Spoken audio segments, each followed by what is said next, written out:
nhà mình sát chơi cắt tính cắt xíu tần này lên mình bày là tiệt đấy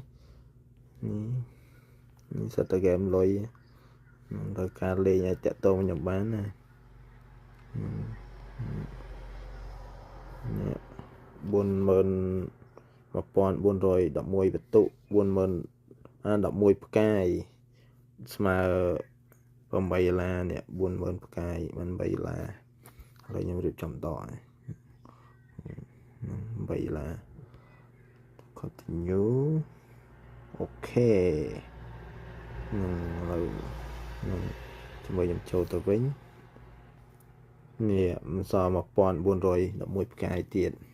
អញ្ចឹងយើងលេខបន្តទៀតណាហ្នឹងហើយបាទហើយជាមួយខ្ញុំចូលទៅមើលក្នុង PayPal ខ្ញុំ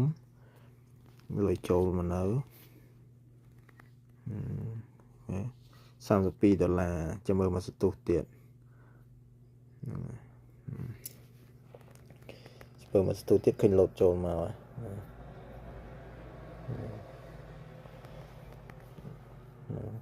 បងប្អូននៅចង់លេងអាចតាក់ទងខ្ញុំបាននេះលោតចូលមកហើយលោតចូលមកហើយ$3នេះ$8លោតមកហើយនេះ$8ឡើង$40បាទជំរាបលាបងប្អូនអរគុណច្រើនអាចលេងអាចតាក់ទងខ្ញុំបានណា